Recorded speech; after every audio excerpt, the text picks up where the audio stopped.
Concept revision series का आज का वीडियो सबसे इंपॉर्टेंट वीडियोस में से एक है। आज हम लोग ये देखेंगे कि केमिकल बॉन्डिंग के स्ट्रक्चर्स आप क्विकली कैसे बना सकते हैं, एकदम तुरंत विद इन फ्यू सेकंड्स कैसे बना सकते हो।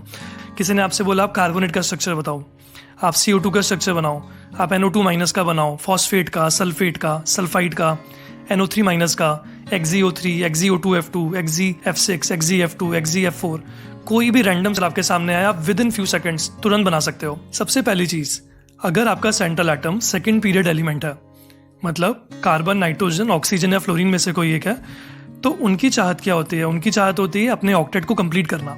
उनको कंप्लीट ऑक्टेट से प्यार है यार। वो चाहते हैं कि बस हमारा ऑक्टेट पूरा हो जाए, बाकी हमें दुनियादारी से कोई लेना देना नहीं है। क्लियर?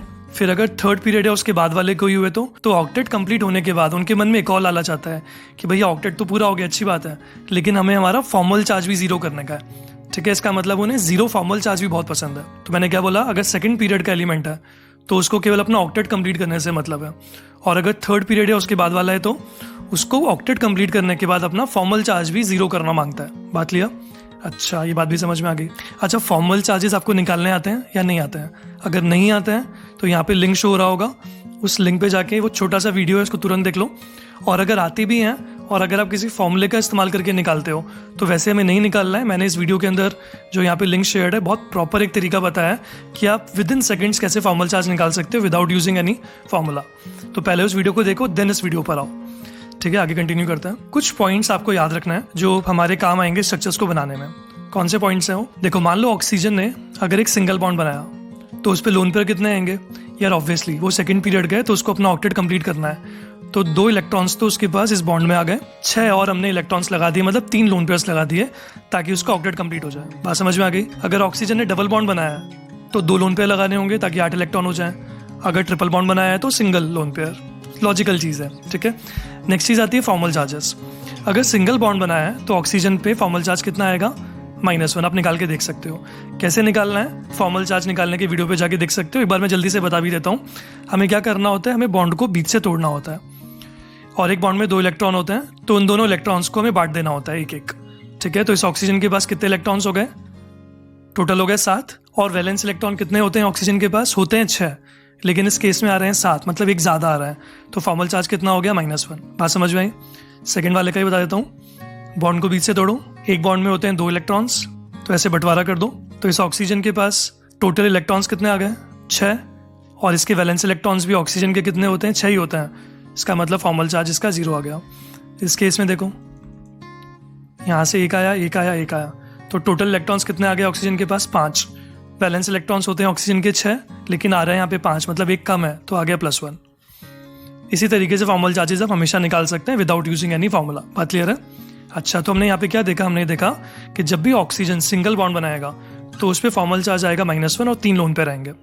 डबल बॉन्ड बनाएगा तो 0 चार्ज आएगा, और ट्रिपल बॉन्ड पे +1 आता है। ठीक है, सेकंड पॉइंट की हैलोजेंस मोस्टली हमेशा सिंगल बॉन्ड्स ही बनाते हैं। अब स्ट्रक्चर्स बनाना देखते हैं 1 by 1। सबसे पहला एग्जांपल लिया है हमने कार्बोनेट का। देखो, सबसे पहली चीज तो सेंट्रल एटम कैसे चूज करेंगे। जनरली जिस एटम की इलेक्ट्रोनेगेटिविटी कम होती है हम उसको सेंट्रल एटम मान लेते हैं।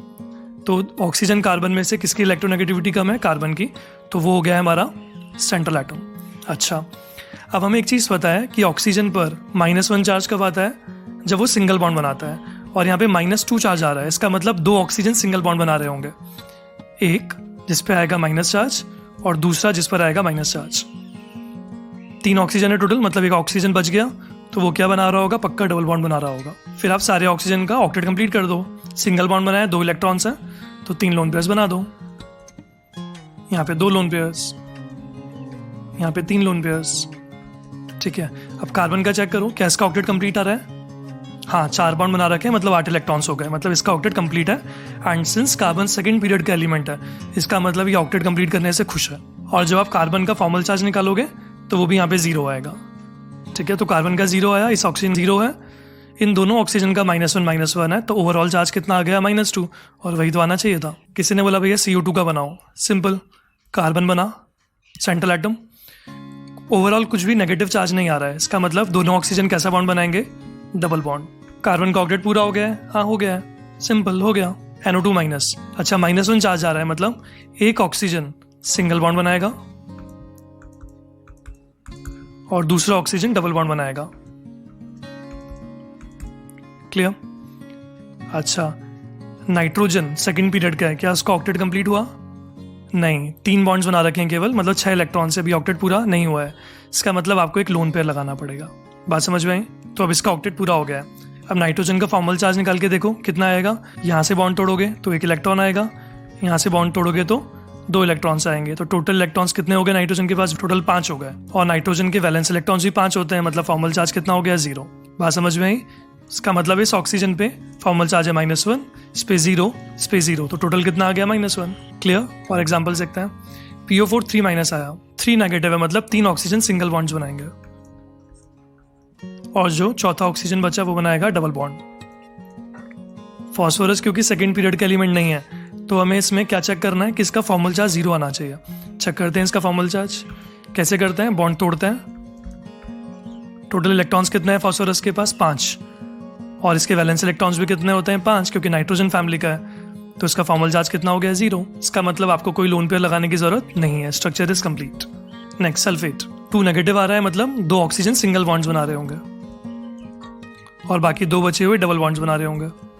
ठीक है, अब सल्फर का फॉर्मल चार्ज चेक करो। कैसे? वही बॉन्ड तोड़ के। तो कितने इलेक्ट्रॉन्स है? 6 इलेक्ट्रॉन्स आ रहे हैं और ऑक्सीजन फैमिली का है, मतलब वैलेंस इलेक्ट्रॉन्स भी 6 ही होते हैं। तो फॉर्मल चार्ज कितना हो गया? 0। इसका मतलब हमें कोई लोन पे लगाने की जरूरत नहीं है सल्फर पे। नेक्स्ट इज SO3 2- -2 चार्ज आ रहा है, मतलब 2 ऑक्सीजन बनाएंगे सिंगल बॉन्ड और तीसरा ऑक्सीजन बनाएगा डबल बॉन्ड। अच्छा, सल्फर का फॉर्मल चार्ज निकालो। बॉन्ड तोड़ेंगे तो 1 2 3 4। अच्छा, 4 ही इलेक्ट्रॉन्स है। वैलेंस इलेक्ट्रॉन्स तो कितने होते हैं? 6 होते हैं, मतलब होने चाहिए थे 6, लेकिन है यहाँ पे 4, मतलब 2 इलेक्ट्रॉन कम है। तो फॉर्मल चार्ज कितना आ रहा है? +2। लेकिन मैंने आपको क्या बताया था कि थर्ड पीरियड है, उसके बाद वाले जो भी एलिमेंट्स होते हैं उनको अपना फॉर्मल चार्ज 0 करना पसंद होता है। तो हमें क्या करना होगा? हमें इसके ऊपर एक लोन पेयर भी लगाना होगा। समझ में आया कैसे बनाते हैं स्ट्रक्चर्स? और एग्जाम्पल्स देखते हैं। किसी ने बोला भैया XgO3 का स्ट्रक्चर बनाओ, कोई भी चार्ज नहीं आ रहा है ओवरऑल, मतलब सारे ऑक्सीजन डबल बॉन्ड्स बनाएंगे। अब इसका फॉर्मल चार्ज निकालते हैं। नोबल गैस है, मतलब 8 इलेक्ट्रॉन्स होने चाहिए वैलेंस में, लेकिन यहाँ पे कितने आ रहे हैं? 1 2 3 4 5 6। होने चाहिए थे 8, लेकिन आ रहे हैं केवल 6, 2 इलेक्ट्रॉन कम आ रहे हैं, मतलब +2 फॉर्मल चार्ज आ रहा है। इसका मतलब आपको एक लोन पेयर लगाना पड़ेगा ताकि 8 इलेक्ट्रॉन हो जाए और फॉर्मल चार्ज 0 हो जाए। नेक्स्ट XgO2F2, कोई भी चार्ज नहीं आ रहा है ओवरऑल, इसका मतलब सारे ऑक्सीजन डबल बॉन्ड बना रहे हैं। हैलोजेंस तो क्या बनाते हैं? सिंगल बॉन्ड्स ही बनाते हैं। सिंगल बॉन्ड बनाया और उसका ऑक्टेट कंप्लीट कर दिया। ठीक है, अब देखो, अब इसका फॉर्मल चार्ज चेक करो तो कितने इलेक्ट्रॉन्स आएंगे? 1 2 3 4 5 6। 6 इलेक्ट्रॉन्स आए, लेकिन वैलेंस इलेक्ट्रॉन्स कितने होने चाहिए थे? 8। इसका मतलब 2 इलेक्ट्रॉन्स कम है, तो फॉर्मल चार्ज आ रहा है +2। इसका मतलब आपको एक लोन पेयर लगाना पड़ेगा। देन XgF6, सबने बनाए सिंगल बॉन्ड्स। अब इसका फॉर्मल चार्ज चेक करो। देखो, फॉर्मल चार्ज निकालोगे तो इसका फॉर्मल चार्ज आएगा +2।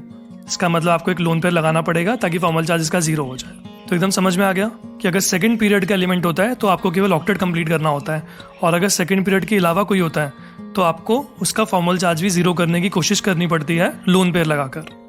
क्लियर? NO3-1, देखो इसमें थोड़ी सी दिक्कत आती है बच्चों को। इसमें एक छोटी सी चीज़ आपको ध्यान रखनी पड़ेगी। क्या? देखते हैं। पहले जो बेसिक तरीका बताया उससे इसका स्ट्रक्चर बनाते हैं। -1 चार्ज दे रखा है, इसका मतलब एक ऑक्सीजन बनाएगा सिंगल बॉन्ड और बाकी दोनों बनाएंगे डबल बॉन्ड। देखो, जैसे ही आपने ये बनाया ना, आपने तबाही मचा दी है। क्यों? क्योंकि आपने नाइट्रोजन के 5-5 बॉन्ड्स बना दिए हैं, मतलब 10 इलेक्ट्रॉन्स, मतलब आपने नाइट्रोजन का ऑक्टेट तोड़ दिया है, तबाह कर दिया है। एंड हमें पता है नाइट्रोजन सेकंड पीरियड का एलिमेंट है, और सेकंड पीरियड के एलिमेंट्स अपना ऑक्टेट एक्सपेंड या तोड़ नहीं सकता है। बात समझ में आई? इसका मतलब ये वाला स्ट्रक्चर गलत हो गया। ठीक है, तो यहाँ पे बस ये वाला फंडा नहीं चलेगा कि जितने नेगेटिव आए उतना सिंगल बॉन्ड बना दो ऑक्सीजन और बाकी बचे होकर डबल बॉन्ड बना दो। वो यहाँ पे वर्क नहीं करेगा।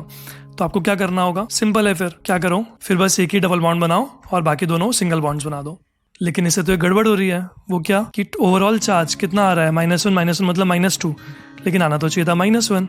नहीं, देखो, आप इस नाइट्रोजन का फॉर्मल चार्ज निकालो कितना आ रहा है। देखो, यहाँ से तोड़ोगे तो 1 इलेक्ट्रॉन आएगा, यहाँ से तोड़ोगे तो 1, यहाँ से तोड़ोगे तो 2, तो टोटल आए 4 इलेक्ट्रॉन्स। होते हैं 5 वैलेंस इलेक्ट्रॉन्स, लेकिन यहाँ पे आ रहे हैं 4। इसका मतलब 1 इलेक्ट्रॉन कम है, तो इस पर फॉर्मल चार्ज कितना आ गया? +1। तो ओवरऑल चार्ज कितना आ गया? देखो, -1 और +1, सो -1। यही तो है इसका। बस इस स्ट्रक्चर में आपको ध्यान रखना है। बाकी सारे स्ट्रक्चर्स के अंदर जो मैंने आपको तरीका बताया वो बिल्कुल मस्त तरीके से काम करेगा, कोई दिक्कत नहीं आएगी। फिर कोई और भी स्पीशीज होती है जैसे कि ऑड इलेक्ट्रॉन स्पीशीज, उनका स्ट्रक्चर कैसे बनाते हैं। देखो स्ट्रक्चर कैसे बनाते हैं वो तो मैं आपको आगे बताऊंगा आगे आने वाले वीडियोस में ऑड इलेक्ट्रॉन स्पीशीज का। लेकिन ऑड इलेक्ट्रॉन स्पीशीज पहचानते कैसे हैं वो कैसे पता चलेगा, तो यहाँ पे लिंक मेंशन हो रहा होगा। इस वीडियो के अंदर मैंने बताया है कि किस तरीके से हम ऑड इलेक्ट्रॉन स्पीशीज को पहचानते हैं। तो कंसेप्चुअल सीरीज के अंदर इनऑर्गेनिक केमिस्ट्री के, ऑर्गेनिक केमिस्ट्री, फिजिकल केमिस्ट्री, सबके कंसेप्ट हम लोग इसी तरीके से कवर करेंगे। और जो क्वेश्चन प्रैक्टिस सीरीज है उनके अंदर हम क्या देखेंगे कि इन कंसेप्ट्स को अप्लाई कैसे करना है, किस तरीके से क्वेश्चंस को अप्रोच करते हैं, कैसे उन्हें सॉल्व करते हैं। Stay tuned, thank you.